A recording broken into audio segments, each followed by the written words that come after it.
It went out by email? Yeah, it was an email that, the memo that I wrote to the city manager, and then we sent it to the committee, and that's regarding the corridor study on Alameda de Los Polgas. Well, so my question is, are we going to talk about that tonight? Is that on the agenda? No, it's not on the agenda. But it will be at the next council meeting, which On the is... 20th, there's a report going to council, asking the council if they want to authorize staff to release a request for proposal to do additional traffic study between Woodside and Valparaiso, I believe it is, to do additional, because the study that the school district did was only during school times, peak times, and not during normal traffic times. And I remember when committee member Lauder mentioned at the last meeting that the study wasn't worth too much, at least in his eyes. And so we're asking council if they want to expand that and do additional study work. So that's this report on the 20th.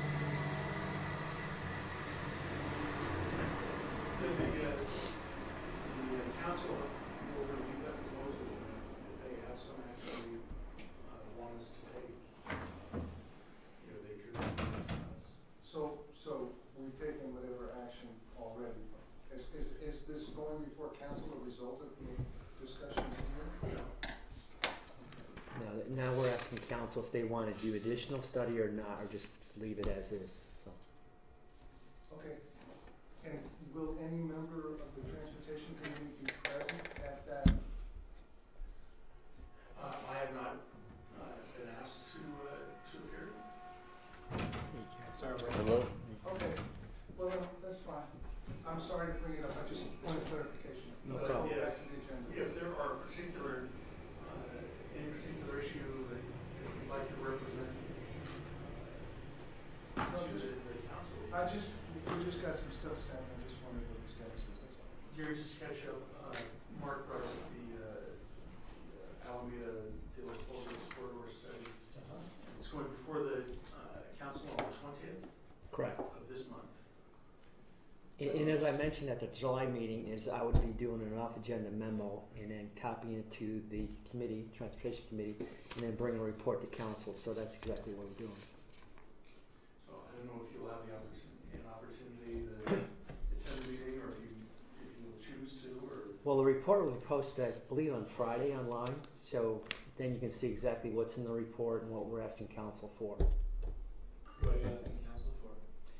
To authorization to release a request for proposal to hire a traffic consultant to do additional traffic corridor analysis. Okay. Sounds like a good idea. And I think if you see what we're asking, probably maybe lines up with your expectations. So. Yeah, I mean that's an important step that was authorized by a prior city council many years ago. Didn't get very. Anyway, it fell apart for dysfunctional reasons, but sounds good to me. The corridor study, was it revised or enhanced in any way since the draft one that we saw? No, what I sent via the email was the final. So that's all there. When you sent when? When was that sent? 2 weeks ago? Yeah. I'm afraid I didn't see that. Jennifer sent it off to everybody, all the committee members. Okay. Did that version go beyond the original in terms of either the time Just- of day? No, didn't. Okay.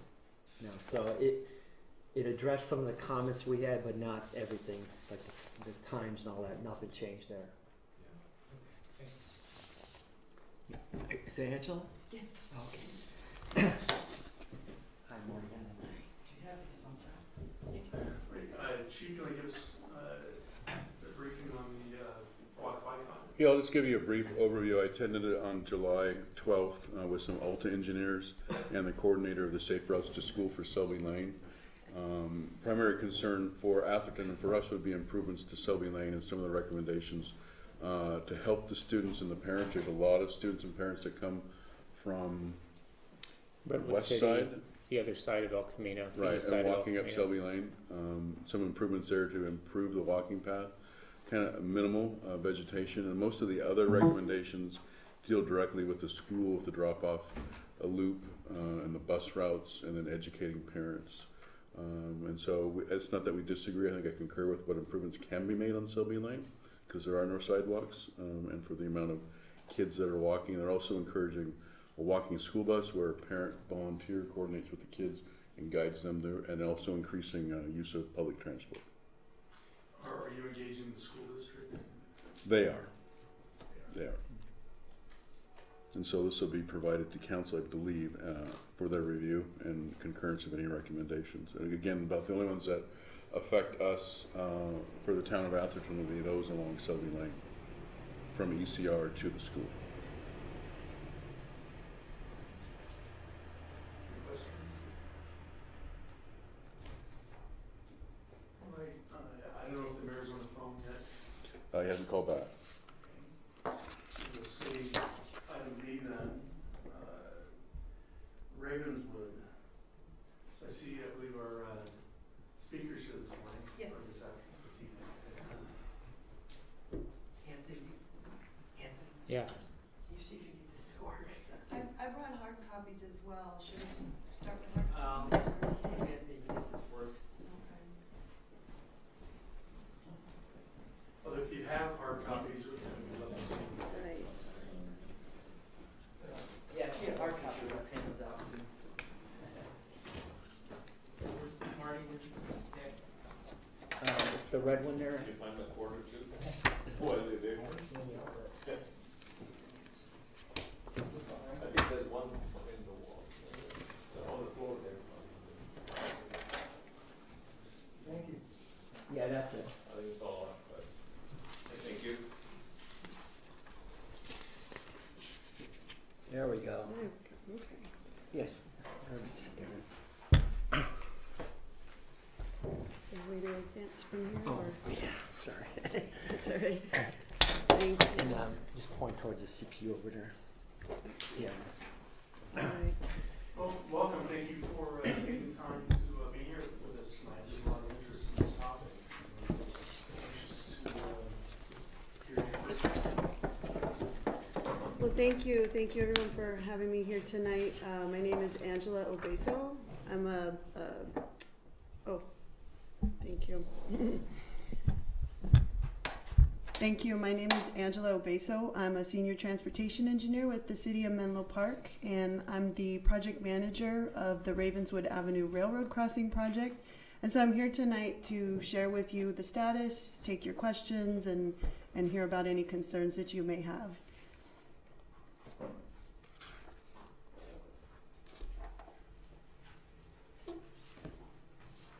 Sorry. Is that turned on? Yeah, I think so.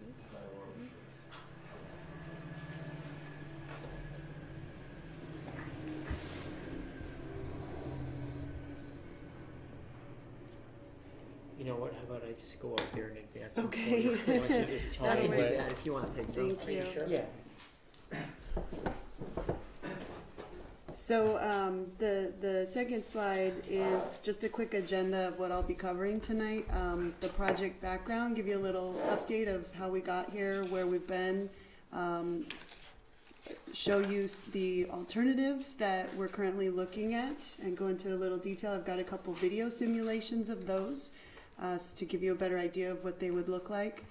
Give you a summary of the feedback we've heard to date from the various community outreach we've done, and let you know what the next steps are for the project, and then finally open it up to questions and answers. So the City of Menlo Park has done a number of previous studies in the past.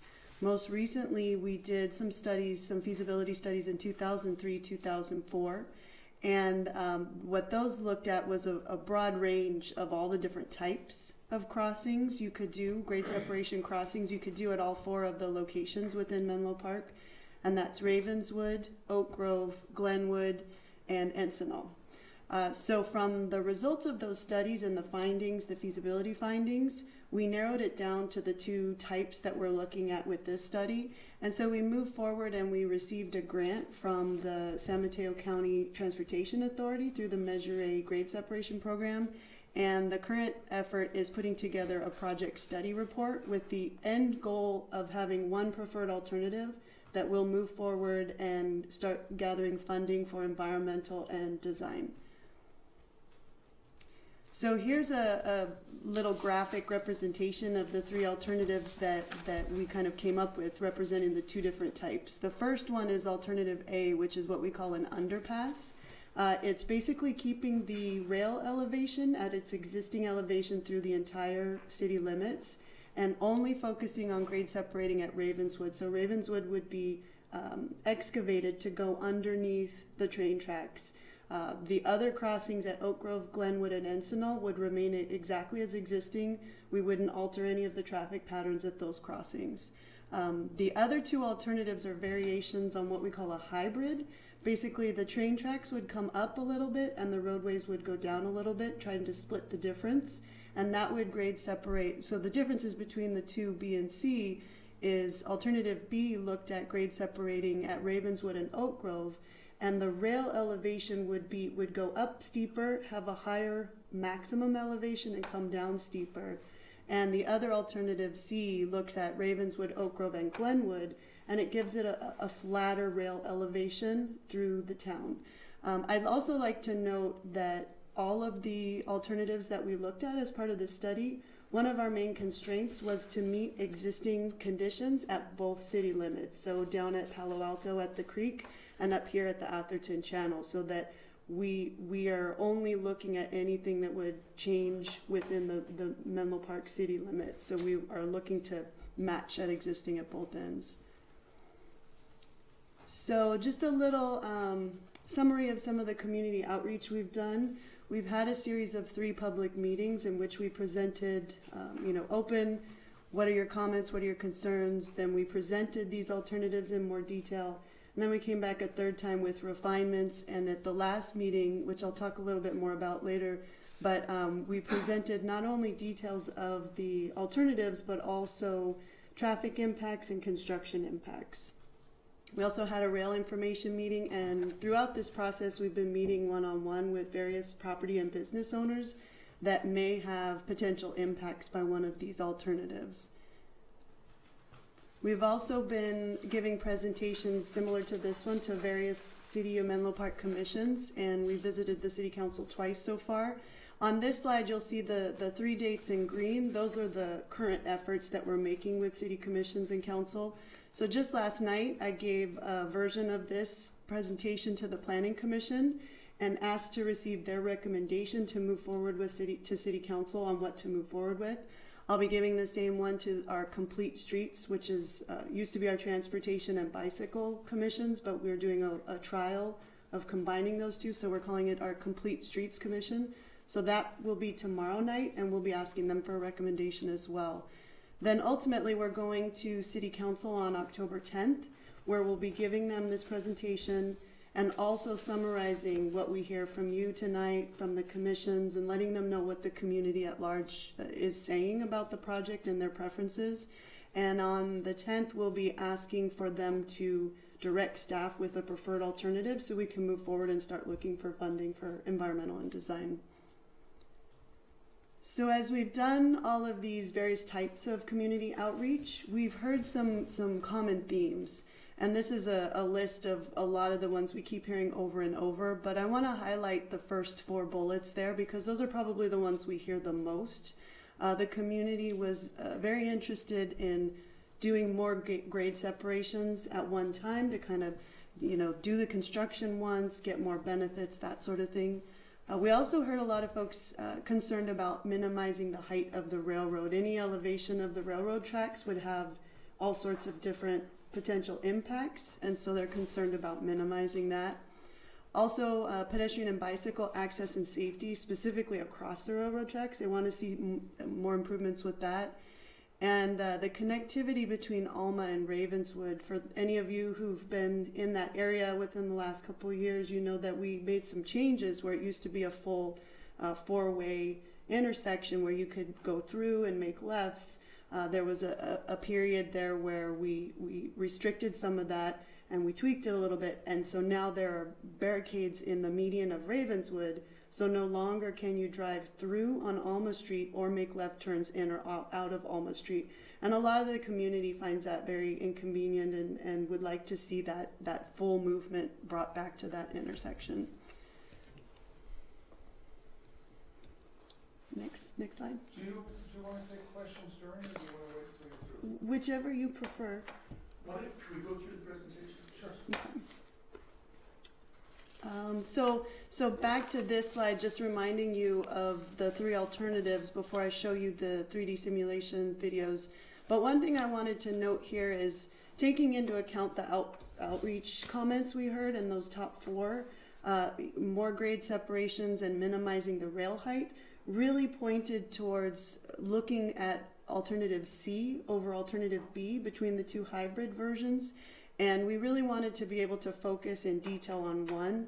And so when we went to council in April, they directed us to move forward with alternative A, the underpass, and alternative C, the hybrid that grade separates 3 locations instead of 2.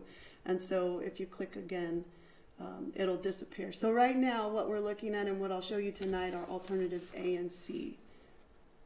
So this slide here, our consultant team put together these 3D model simulations, and so this is one of alternative A. This is El Camino close to the bottom, and you're looking east down Ravenswood, and you can see on those structures there's the train tracks, and then next to the train tracks is Alma Street, which runs along our Burgess Park, the library, the gymnasium, all of that. So with this alternative, the Alma Street and the train tracks would remain at their existing elevation, and Ravenswood would be depressed by about 22 feet. And so you can see that there's some access issues. Alma Street and Ravenswood are no longer connected. Alma goes straight through, but bicycle and pedestrian access between the two would be maintained with a series of ramps. There's a view of the station, and there would need to be some sort of reconfiguration of the station, and this is just a simulation. We're very preliminary, so it wouldn't look exactly like that. But also Merrill Street, which runs behind Kepler's Books, would also lose connection to Ravenswood due to this extreme slope on Ravenswood there. And then the next slide is a similar simulation of alternative C, and it'll give you an idea of what all 3 of the crossings may look like. And we're starting at the same point, looking out from kind of downtown over El Camino. And you can see the bridge structure here. You can see some walls along the way because the train tracks would be elevated a bit and the roads would be depressed a little bit. And so here, I can look up the exact number, but off the top of my head, it's about 10 up, 10 down. So the train tracks would come up about 10 feet at Ravenswood, and Ravenswood would come down about 10 feet. Here you can see that Alma and Ravenswood, right next to the library there, has full access. We would likely install a traffic signal there, and you would have the ability to make left turns from all 4 legs. Probably add some left turn pockets there as well. Here's Alma Street again, and you can see that it dips down to meet up with Ravenswood. And here's the train station again. With this option, we would look at having some sort of an open air look to the station itself. So this shows a lot of walls and things, but the aesthetics, if you have concerns or questions about that, we're taking that, and as we go into design, we'll look at that. Here we're starting at Oak Grove looking north, and here's the crossing at Oak Grove and the train tracks. This here is the Green Heart project is being constructed on this dirt area here, and that's going to be a future city street. And then we're approaching Glenwood intersection right here over the Marriott Hotel. So it kind of gives you an idea of what those crossings could look like with these 2 alternatives. Could you run alternative C again, the second half? Sure, yeah, can you go back?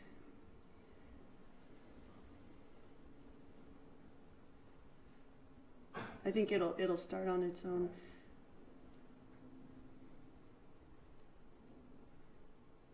Maybe not. Maybe go back and then forward again. Will it restart? I'm sorry, please, don't let me slow down Here we go. You said you just wanted to see the second half, the Oak Grove Glenwood portion, or would you like to just see the whole?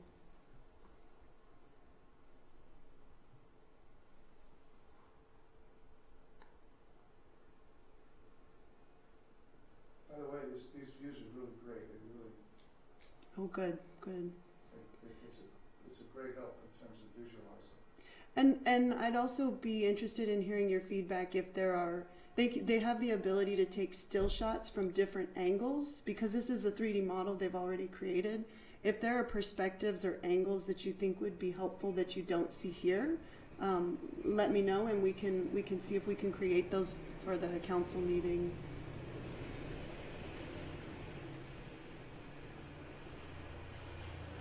So this is a very similar design to what they have at Old County Road. Yes. Yeah, it's a similar idea. San Carlos Station has a similar hybrid look and feel, and has a little bit of that open air area underneath it that we're thinking. Here we go with here's Oak Grove. Yeah, this is the one I was trying to understand better. So this is a new street here on the left? So yes, on the left side of the screen, you see that dirt area. This is based off of a aerial, I think Google Earth or something. But there's construction going on right there. It's the station 1300 El Camino Real development going on right now. It's a mixed use development. So with that development, we already have Garwood Way that runs behind the Marriott Hotel, and they have some parking back there. That's going to continue to connect down to Oak Grove. So that's what that new street is. So with those two alternatives, we have a variety of traffic impacts and potential mitigations. I mentioned with alternative C, it's likely that we will end up with a mitigation of a traffic signal at Alma and Ravenswood. But with alternative A, there's nothing directly that would impact within city limits of town of Atherton. But I did want to present this right here because with alternative C, a combination of the expected growth over the period we're looking at, which is up to 2040, and the change in the traffic patterns that we would expect because of removing an at-grade train crossing that kind of meters the traffic on Glenwood, and just the change in traffic patterns that our traffic consultant expects. We looked at some levels of service delays on the Glenwood corridor, and two of these intersections, one is I think half and half between Menlo Park and Atherton, and Middlefield and Glenwood is completely within Atherton. And one of the potential mitigations that our traffic consultant is presenting is signalization at those two, at Laurel Glenwood and at Middlefield Glenwood. And one thing I would like to emphasize is that these are not strictly because of the grade separation project. A large part of it is just due to growth in the area.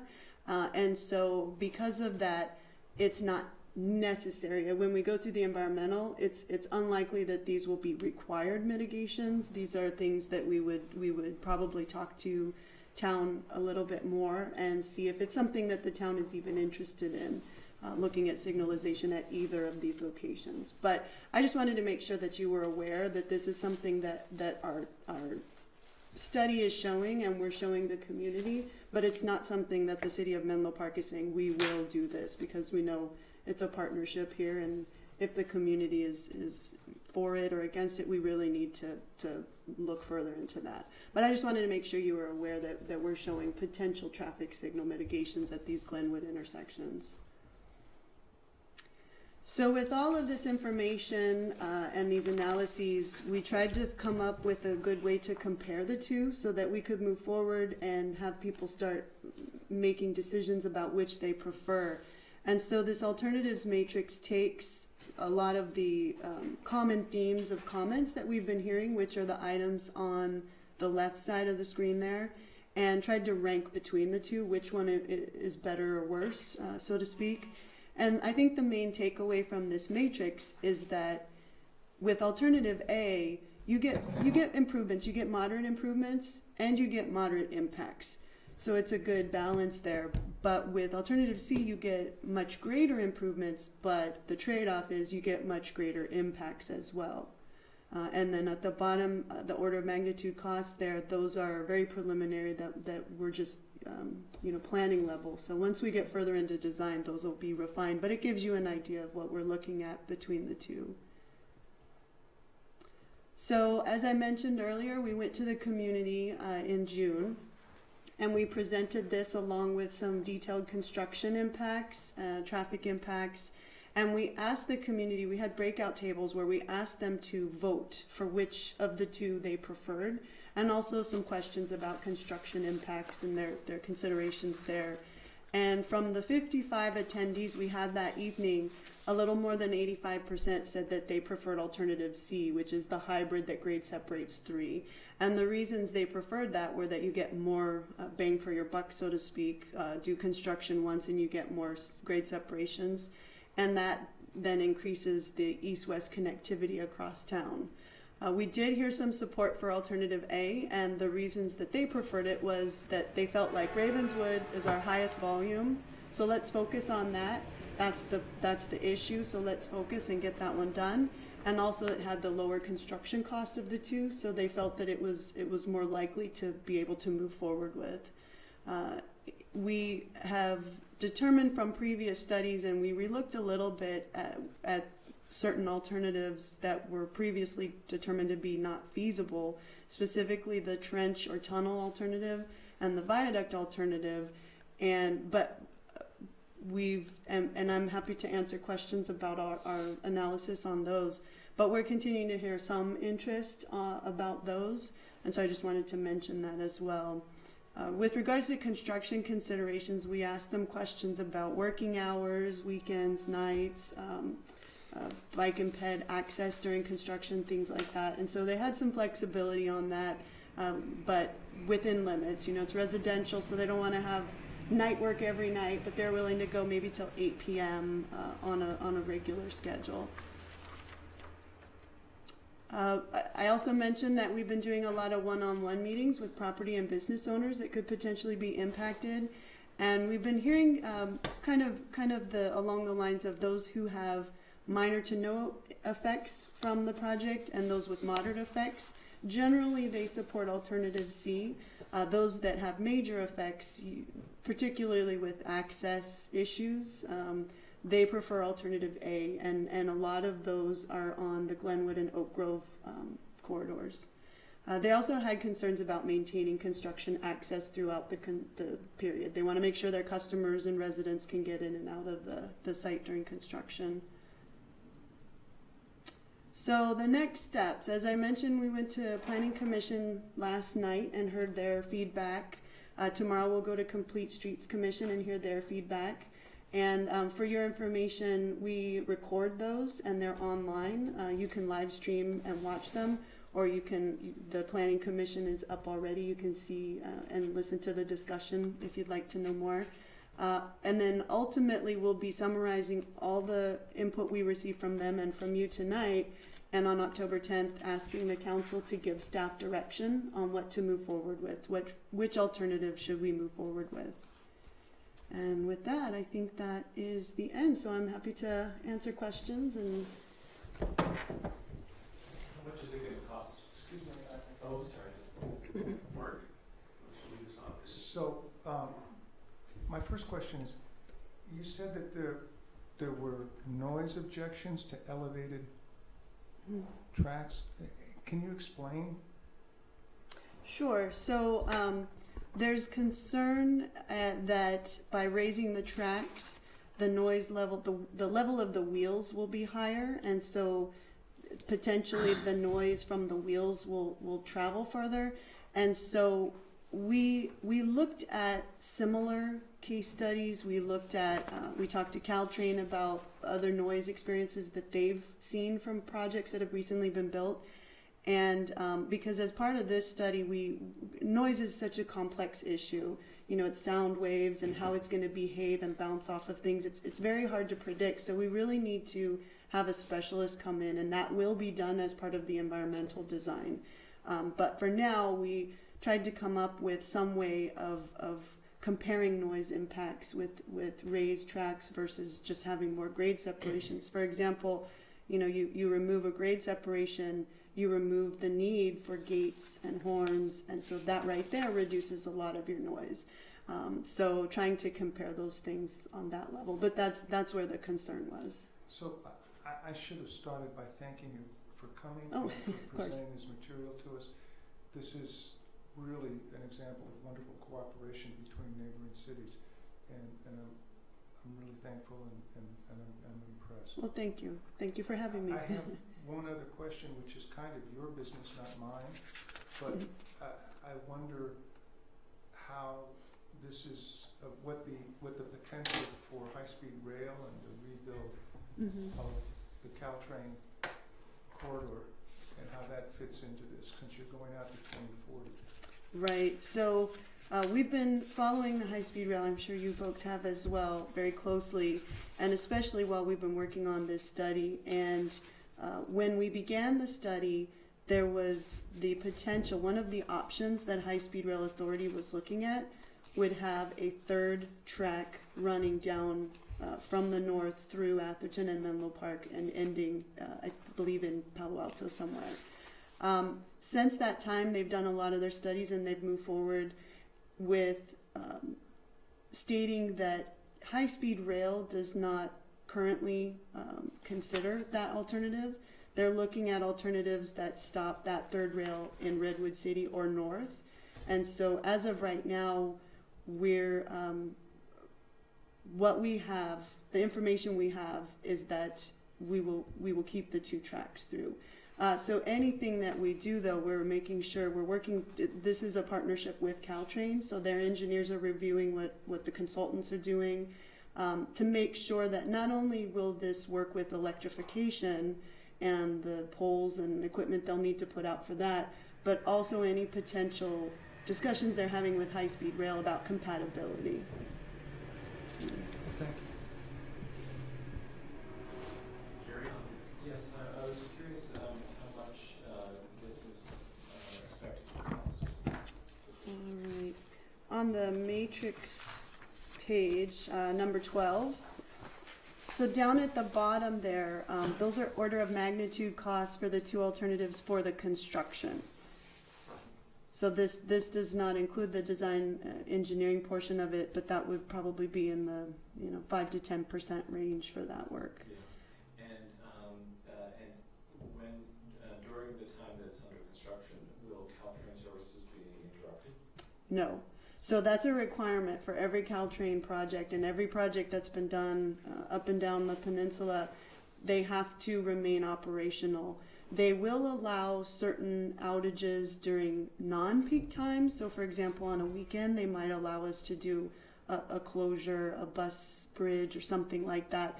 But during the commute days, Monday through Friday, we would be required to have a track operational all the time.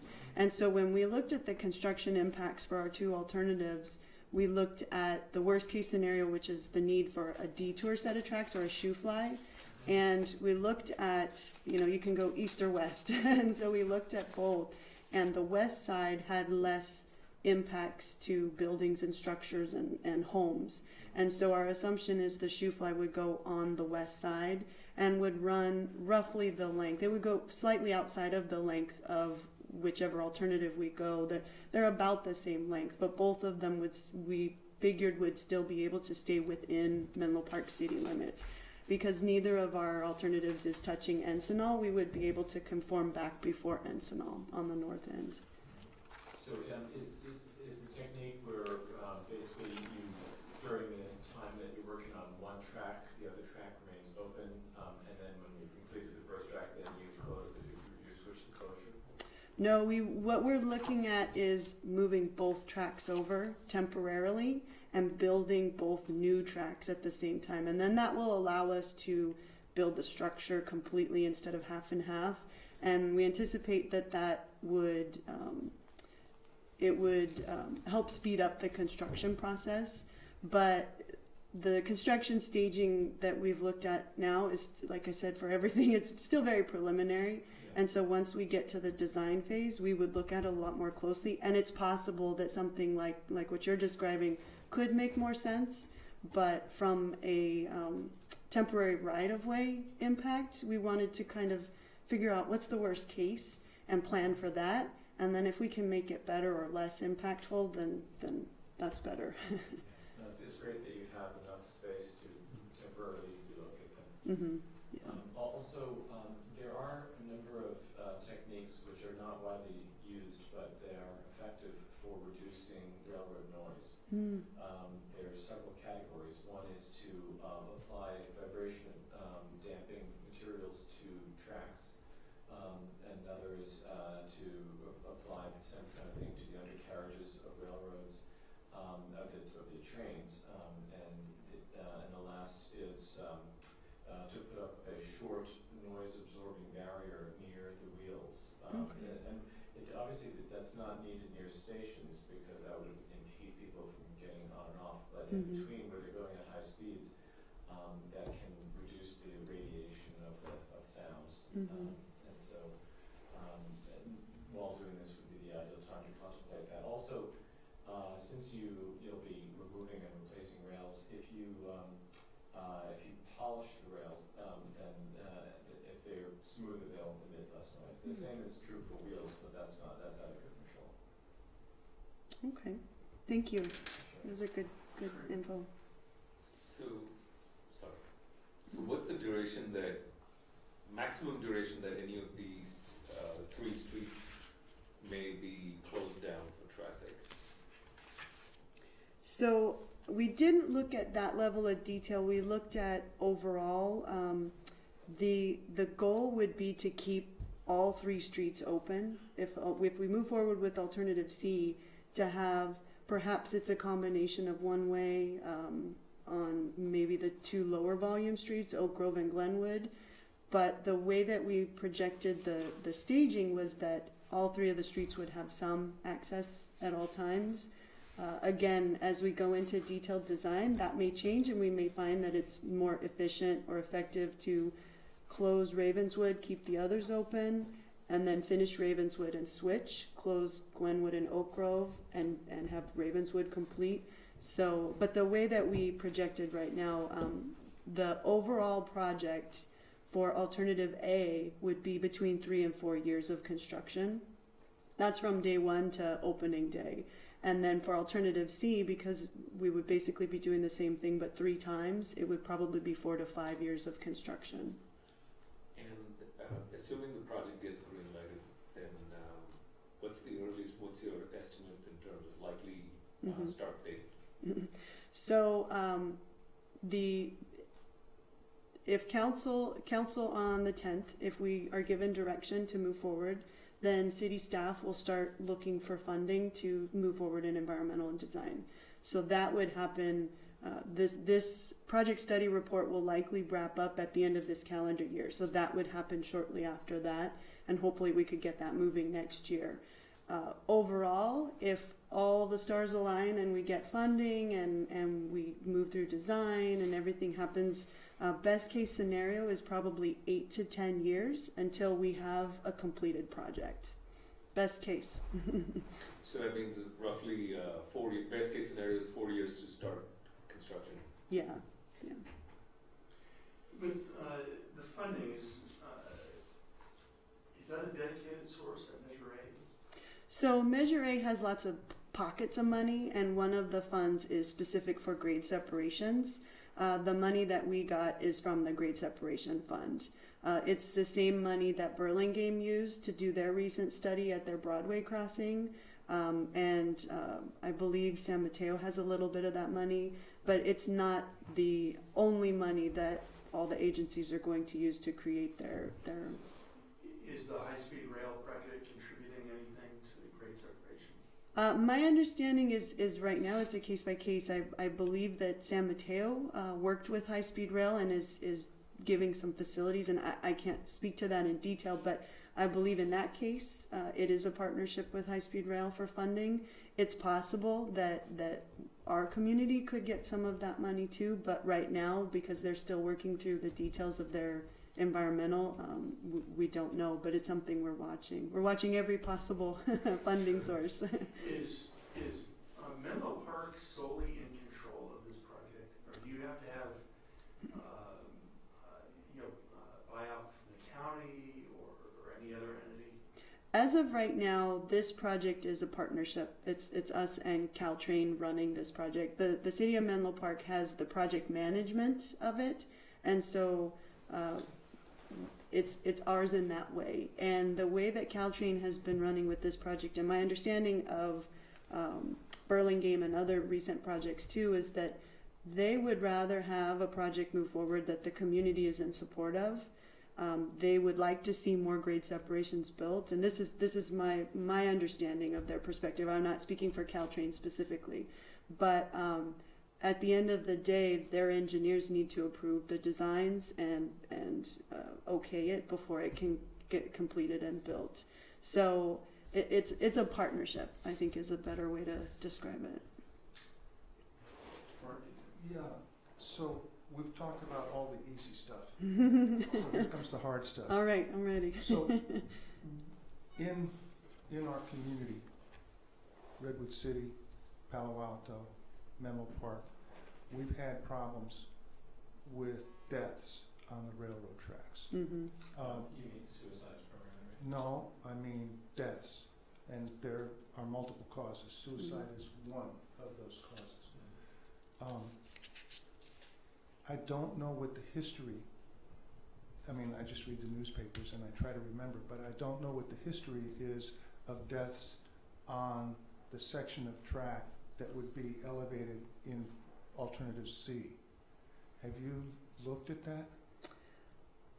You're talking about accident history, things that have already happened, or? Yeah, whether Mm-hmm. whether suicides or people walking across the tracks and getting hit, or all the things that happen. Right. We did look at that. I don't have that data You with don't us, need but to. I'm not challenging you. yes, I just want to know. their most notable was a few years ago. I'm sure you heard there was a fatality at Ravenswood. A woman in her car got stuck on the tracks, and so that is the most recent and tragic one that we know of, and there have been more minor incidents at the other crossings, but Ravenswood really is the city's main concern and the council's main concern, because not only because of that fatality, but because we have 24,000 cars going through there every day. Bicyclists, pedestrians, a lot of our elementary, middle school, and high school kids go through there every day. People going to and from downtown, the library, the park. And so that's why Alternative A is focused on Ravenswood. But there have been some deaths not at the intersections, but on the tracks, where people have tried to take a shortcut, or I mean, who knows what all the behaviors are, but there's been people who have been hit on the tracks, and elevating the tracks makes it less accessible, not just at the crossing, but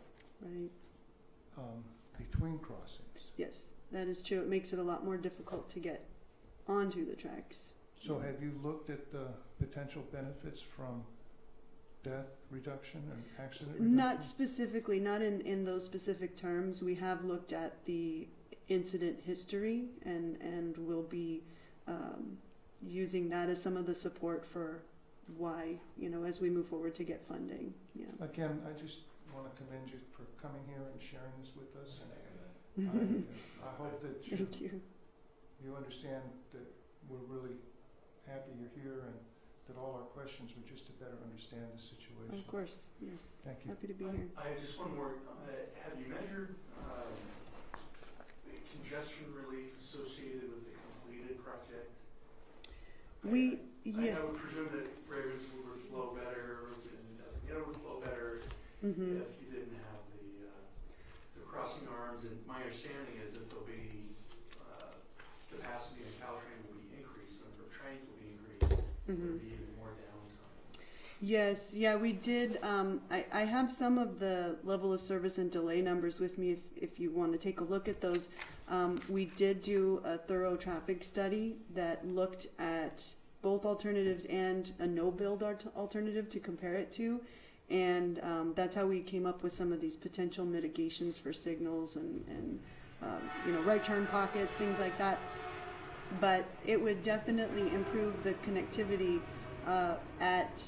for Alternative C.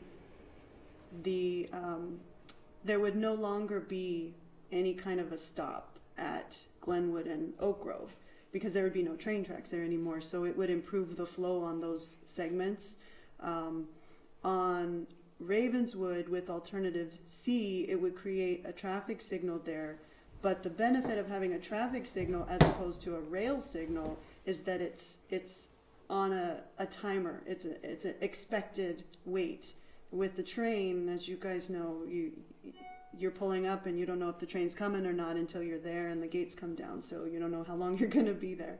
But with a signal, you know it's on a timer. You can kind of plan for it, so to speak.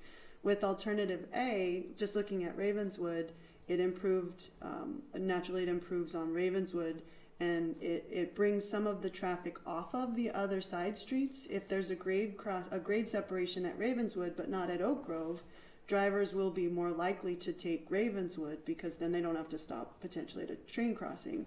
So that improves all of them as well. And I don't know off the top of my head what those improvements are comparing A to C, but you would see. Generally speaking, there is an improvement. Yes, yeah.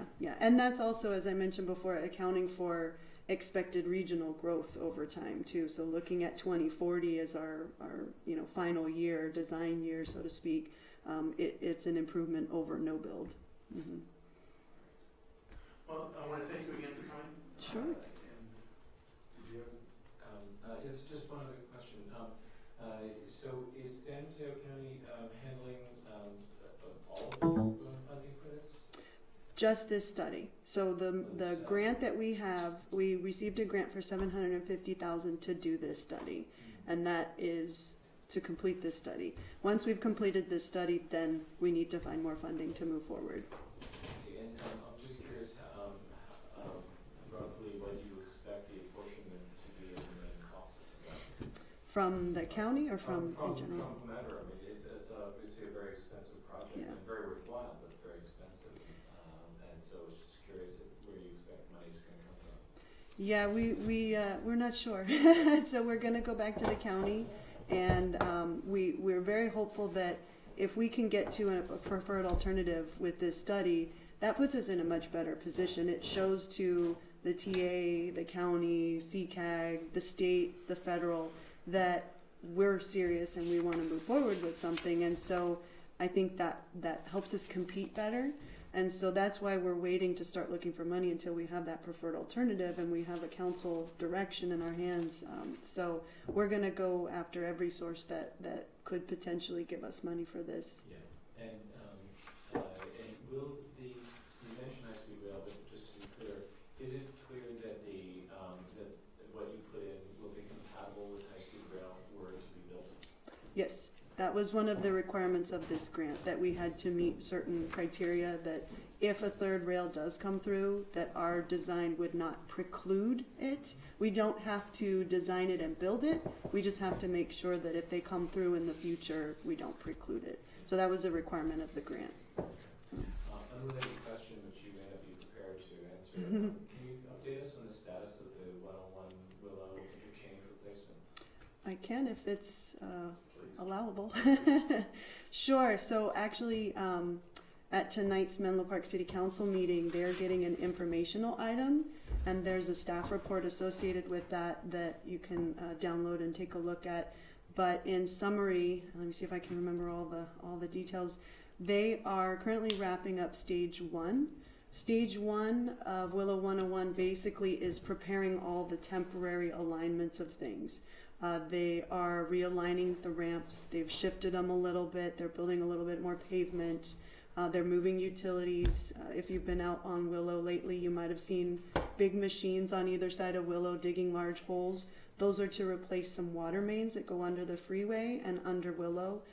So they're doing a lot of that prep work. You've probably seen a lot of demo, a lot of things come down, walls and trees and such. So the next phase is scheduled to begin sometime late at the end of this month or early next month, and that's going to create a new alignment of the ramps. So right now we have ramps coming in and off on both sides of Willow Road. They have to move them over to one side so they can work on the other side, and then they'll have to switch.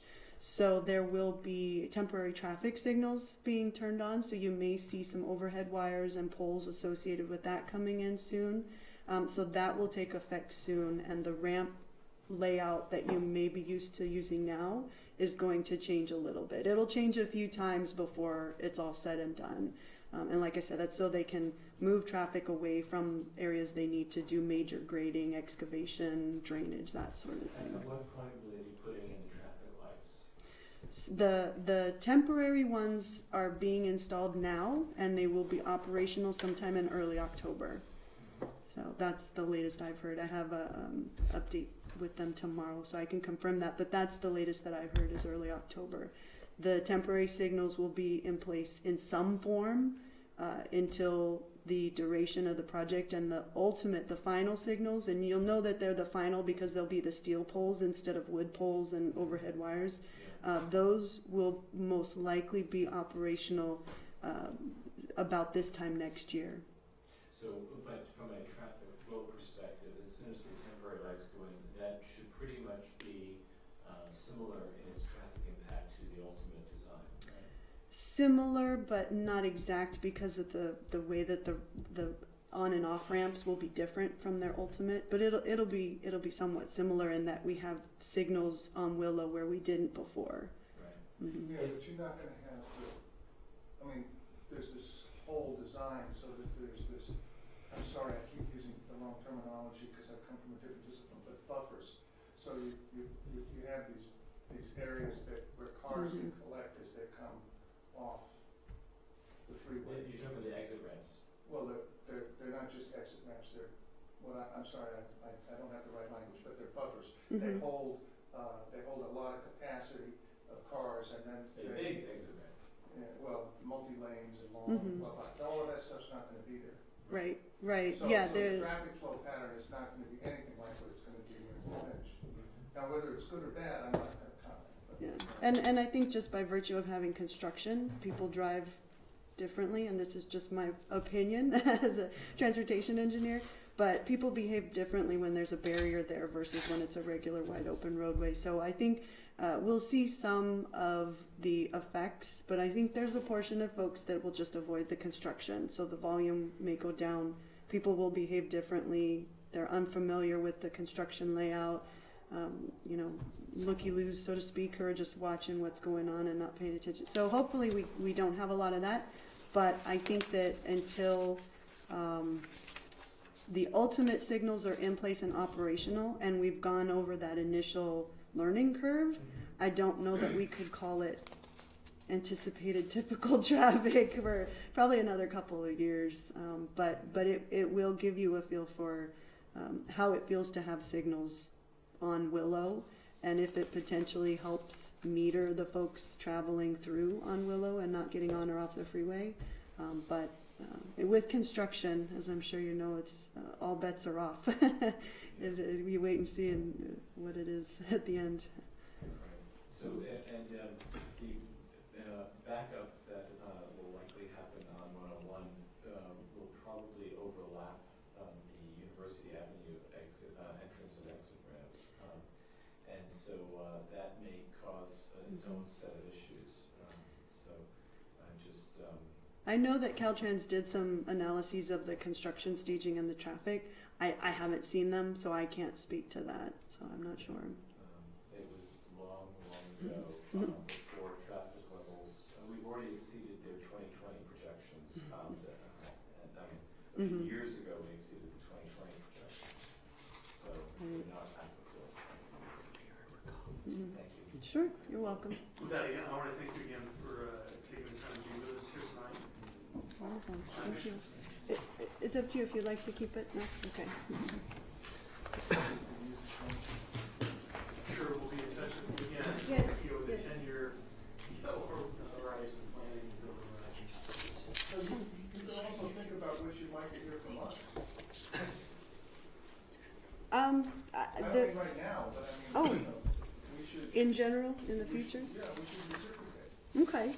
Well, I'll bring that back to Nikki Nagaya, our Assistant Public Works Director, and see if that's something, if she's got some ideas of what might be good. But yeah, always feel free to contact Marty or myself if you have questions, if there's something going on you want to know more about, or if you guys have something coming up you want to get our perspective on.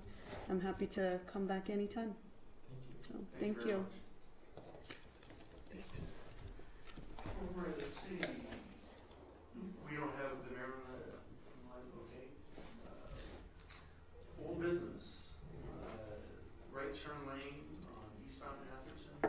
So I think I mentioned this in the July meeting.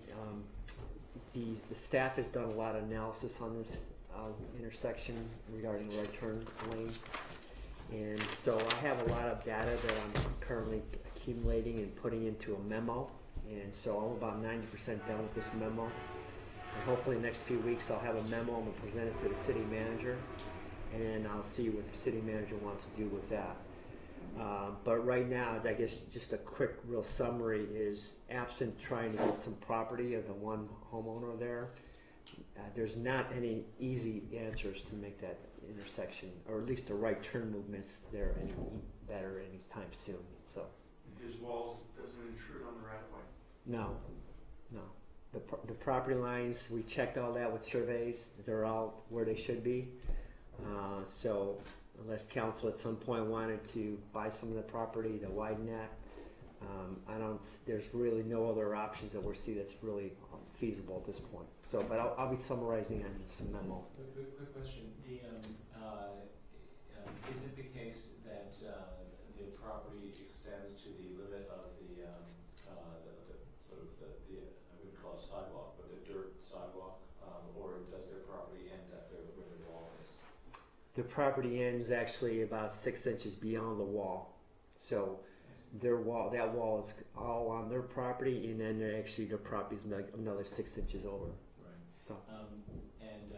If the roadway were to be extended to closer to the wall than it currently is, would that conform to current vehicle road design code, or is that too close to the wall? It depends on how much you move over and stuff. I mean, there's so many different options. Right now, we couldn't squeeze it in with the existing wall, and if you did something like that, you wouldn't have any pedestrian activity. You'd have to remove all pedestrian between I forget the side street there and El Camino. Odell, right? So you'd have to eliminate anything like that, and I don't think that's something the community would like to see. But and so it might be worth, as part of your memo, trying to take a swag about what the amount of the dollar amount would be to do eminent domain on the small amount of land that might be needed. Only because the value to the community could be sufficient that the funds could be raised among people who are stuck there, and put up a little sign to, Kickstarter or whatever. And all right. Atherton is uniquely in a unique position of ability to help fund those types of things. Okay. Well, I'll put that in my memo and talk to the city manager about that then too. Great, thanks. The next one, the overview of the ECR Complete Streets project. Mike Kajuagi and I had a conference call the other day with the consultants for that, and they're currently developing some alternatives about maybe taking one lane, traffic lane, and then putting bike lanes, safer crossings. This is the mayor. And then what we want to do then is probably a month, we want to sit down with Menlo Fire to make sure they don't have any fatal flaws. And then there's Caltrans and county, and also we have a community meeting. So the goal is to have a community meeting with these alternatives, and then ultimately the council too, to get direction from council. But right now our goal is to have a community meeting sometime in November, hopefully before Thanksgiving. But in before that, we have a number of steps. Again, Menlo Fire, Caltrans, and the county to get all their input. And so we'll see how that, because what the alternatives they're coming up with is based on the stakeholder meetings we had and the community meeting we've had already. So that's what they're coming up with, these alternatives with. So that is moving forward. Maybe not as fast as everybody would like, but it is going forward. Are you there, Mayor? Yes, I am. Apologies for being late. Well, Marty, could you just interrupt? Yeah, absolutely. I mean, I know you want to maybe go back to new business, the one on. Yeah, back to item B. Right. Hello, Mr. Mayor. I hope you can hear me.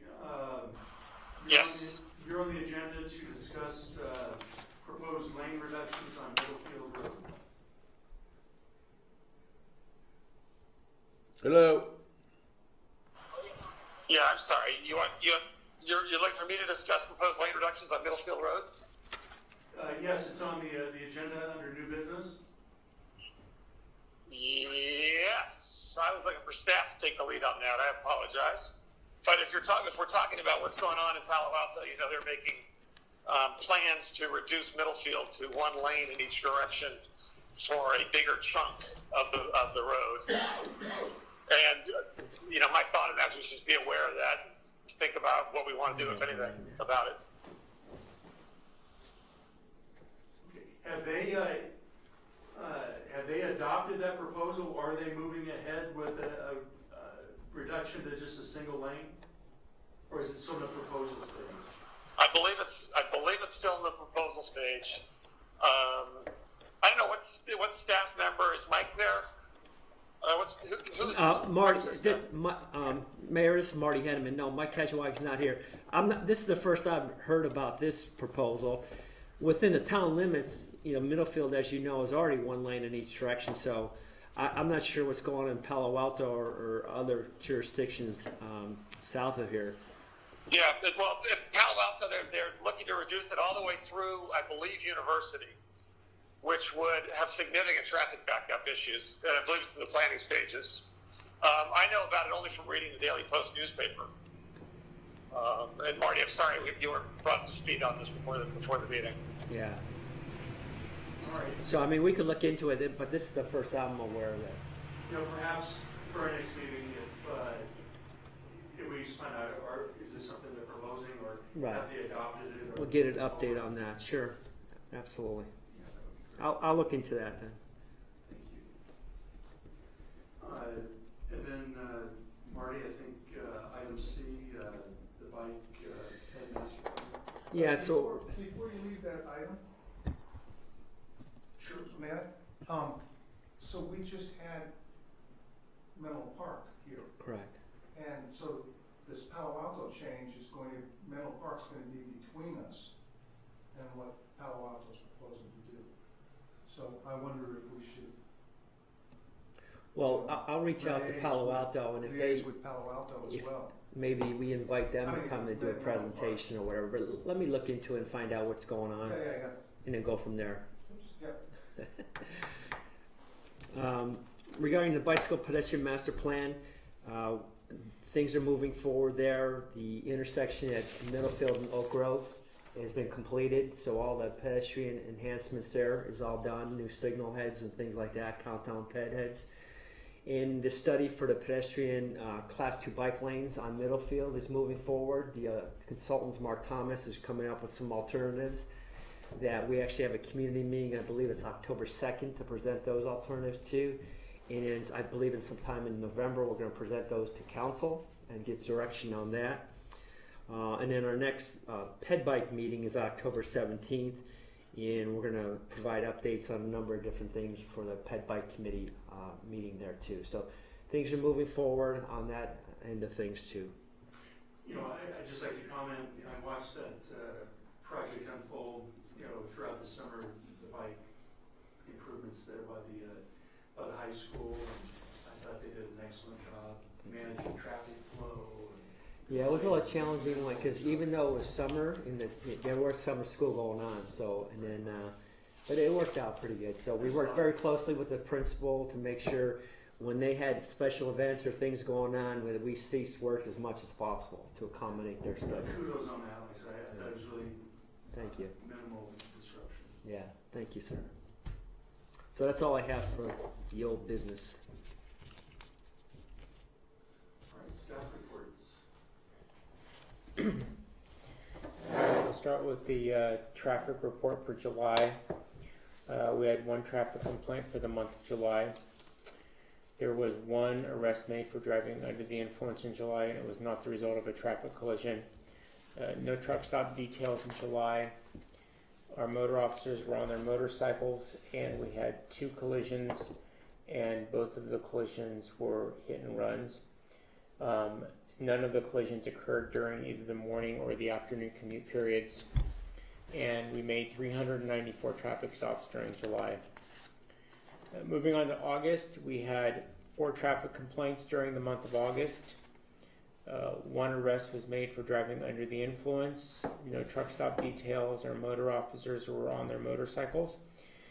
And we had 15 collisions in Atherton in August. 7 involved injuries. 1 of the collisions was a hit and run. None were caused by anybody driving under the influence. And of those collisions, 3 occurred during the morning commute periods and 6 occurred during the afternoon commute periods. And we made 433 traffic stops during August. I have a question.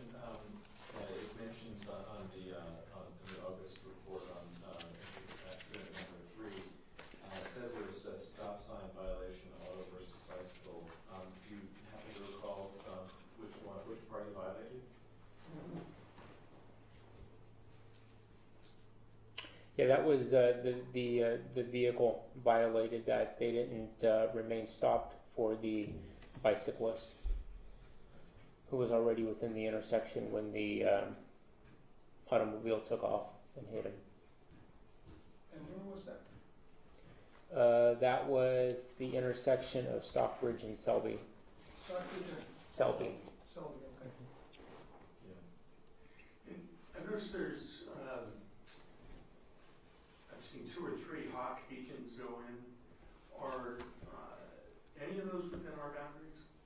The new ones? There's 2 of them within the boundaries, the Atherton boundaries, right? When will those go active? They're supposed to be operational in September sometime, is what last we heard from Caltrans. We'll see.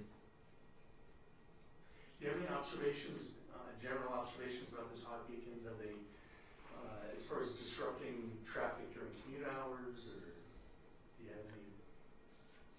Well, the one at Almondrell that the town put in, that doesn't get used very much. I mean, my own personal observation, I see it used very infrequently. Right. And so it doesn't stop traffic much because it's not being pushed a lot. So, because Caltrans can record every time someone pushes the button, they know that they have a way of checking all that, and it gets. There's only like 4 or 5 times a day that it gets used.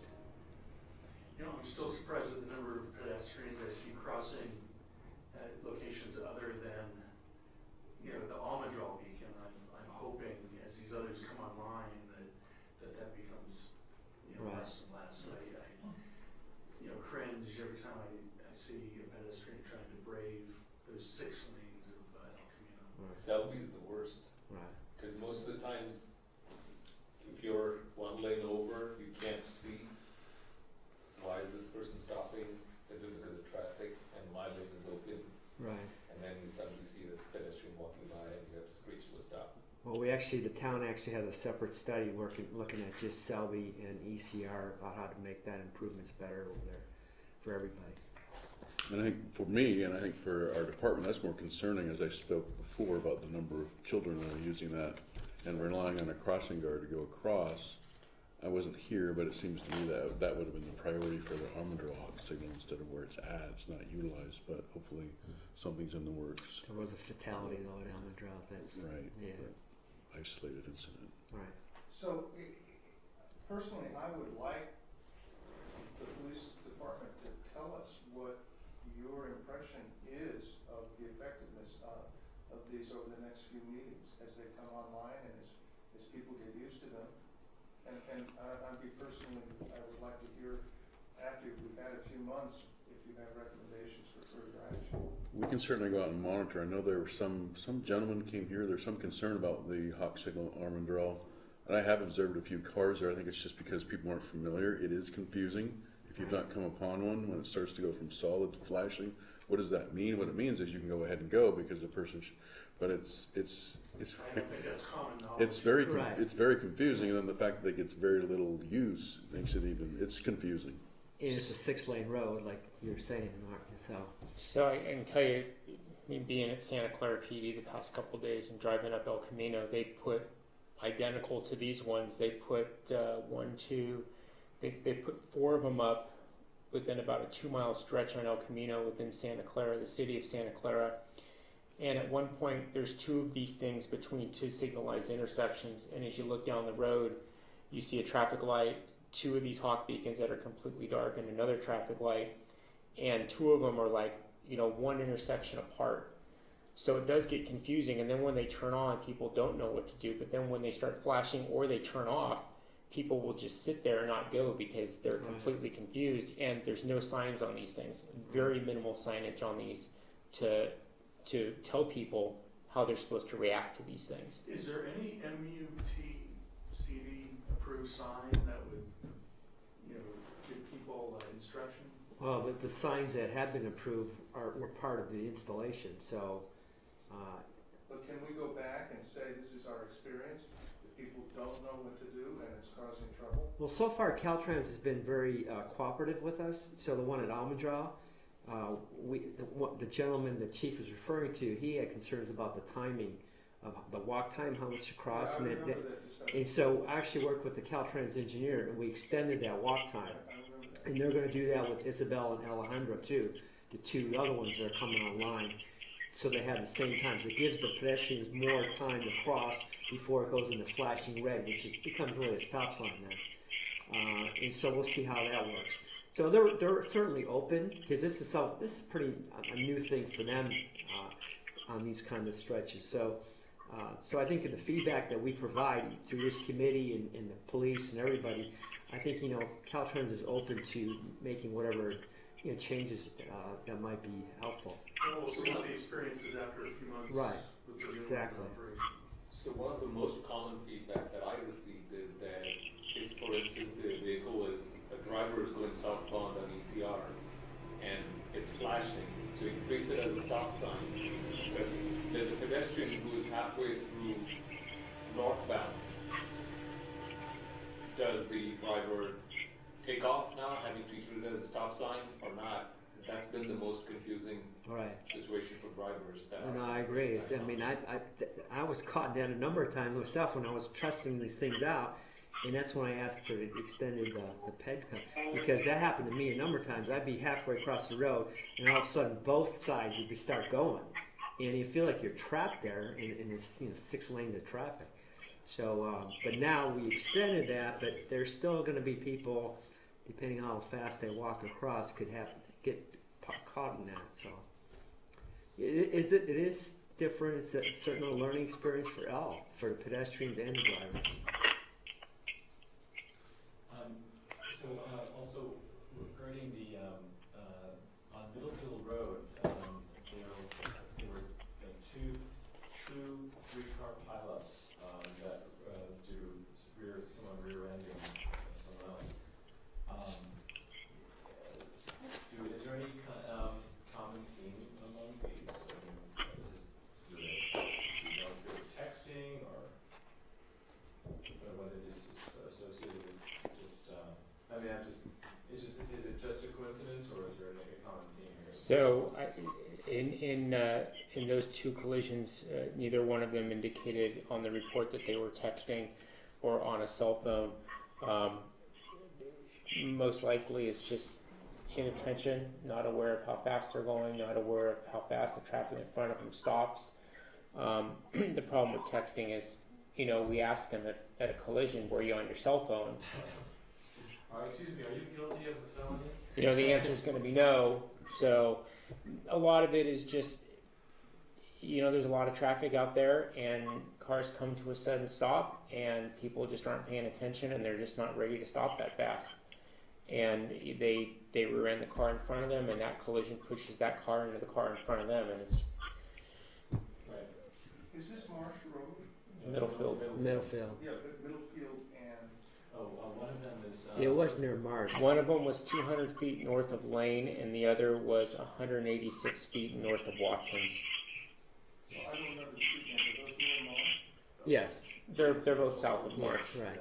186 North Watkins is a little bit south of Marsh, yes. Because the congestion at that intersection is significant, and this business of cars being able to make a right turn from Marsh on to Middlefield, and then people don't know, and then somebody slams on the brakes, and people fly through there anyway. Well, and to that point, the one that was southbound Middlefield happened at 7:59 in the morning, right in the middle of the rush hour, and the one that happened on northbound Middlefield was at 4:51 in the afternoon. right in the middle of the afternoon rush hour. Right. So it's difficult to pick up that kind of speed at that time. Yeah. And then to speak to our traffic stats, if you see the spike there in August versus July, the last 2 weeks of August, we conducted a back-to-school traffic safety emphasis, which resulted in, I think, over 140 contacts, tickets, verbal warnings. And I think we only had one minor car pedestrian. I don't know if it was the pedestrian's fault. It was an auto versus pedestrian over at Middlefield and Oak Grove on a school day. A Menlo Atherton student got hit in the crosswalk, but he had very, very minor injuries. Yeah, and so the emphasis is to get the attention back to school, and it certainly doesn't stop throughout the school year. We have directed traffic patrols as one of our priorities for patrol during the school week when we have 8,000 kids in town, and so that's a priority for us, so we'll be continuing to monitor that. So Chief, I'd like to commend you. You had your staff park a unmanned squad car near Las Lomita School, and you moved it around from Alameda de las Pulgas to Camino al Lago, and then so every once in a while you moved it, and that had really had a great effect. Yeah, the guys do good work with what we call our Scud missile, moving it around town, and we get a lot of good feedback from parents and school staff, and they appreciated the traffic emphasis. They definitely saw us out there more often, making them and their kids feel safer. So again, that's a priority for us, and we'll continue that throughout the school year. Good. I personally, I'd like to see you put the car back up there by Las Lomitas again. It has a good effect, and then it kind of decays, and then it needs to be reinforced. Thank you. You mentioned the truck enforcement or commercial vehicle enforcement not having any, do you have any planned or scheduled? We try to do them when we can. The real problem is the best time to get them is in the mornings. But the location of the truck stop at Middlefield and walk-ins and the amount of traffic that's backed up, we end up making a bigger mess of the commute. Plus, with the amount of officers that are working, and we're trying to target the other zones where people are speeding around the school zones, and it's kind of not near the school zones. So if we put 2 or 3 officers there, then there's nobody around the school zones, and we really want to focus our enforcement by the school zones or, on streets where we know that there's going to be people speeding. Doing the truck stop in the middle of the day doesn't really yield us any good results. I mean, we've tried it, but by this time, everybody's come and gone. They've gone to the job sites. They've gone to make their deliveries and such.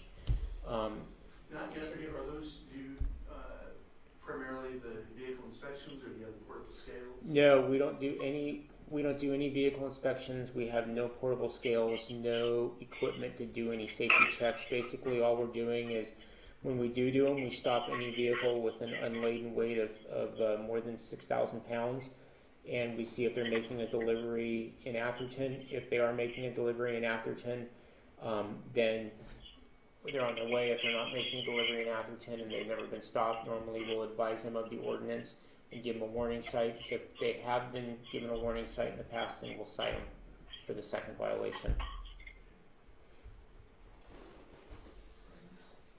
Well, I think that concludes our agenda. Can I ask a question about just an accident that relates to, I don't know if it was August or September, but the accident in El Camino that led to the power outage? Can we get some explanation of what happened there? Sure. So that one was in August, and let me find it here.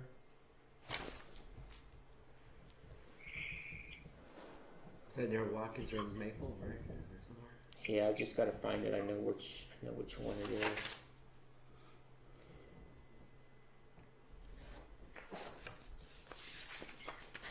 And that one, what happened with that is that there was a driver who was coming home, driving northbound, worked a late night shift. He said that there was something in the road that he tried to avoid, lost control of his vehicle, and started sliding across the lanes and plowed head on into a power pole.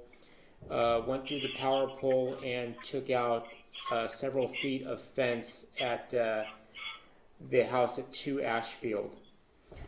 He was transported to the hospital with minor injuries And my understanding is PG&E was out there for a majority of the day trying to get the power back on, but as they were doing it, they punctured a water pipe, which meant that Cal Water had to come out and replace the water pipe before PG&E could set the new pole in place.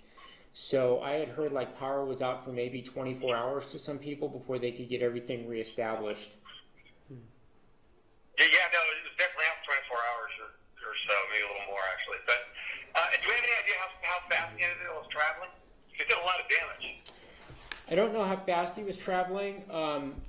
There was quite a bit of damage to his truck. Just by looking at the pictures, you know, I could estimate and say maybe he hit the pole at 20 miles an hour. But his injuries were not significant, so I don't think he would have hit it any faster than that. Okay, that's surprising. You can knock a pole down and keep going at 20 miles an hour. Absolutely. Okay. And then just to confirm, he was not ticketed or anything at all? No, he wasn't ticketed. He wasn't under the influence of anything. He was just driving home from a late night shift, and most likely what happened is he probably fell asleep.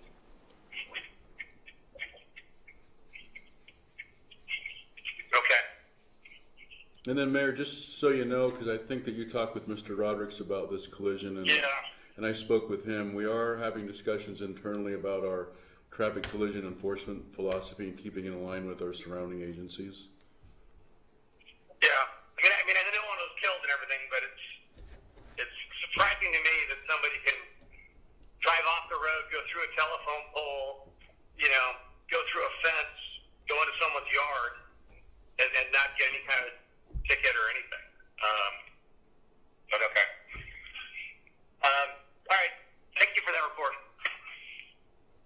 All right, well, I think we're in adjournment. We'll meet again in November 14th. Great. Thank you. Anything else, Mayor? No, I think we're good. I don't know if people sit down with the council. We've got an amendment to the Alameda-Lampolga study, traffic corridor study, coming up.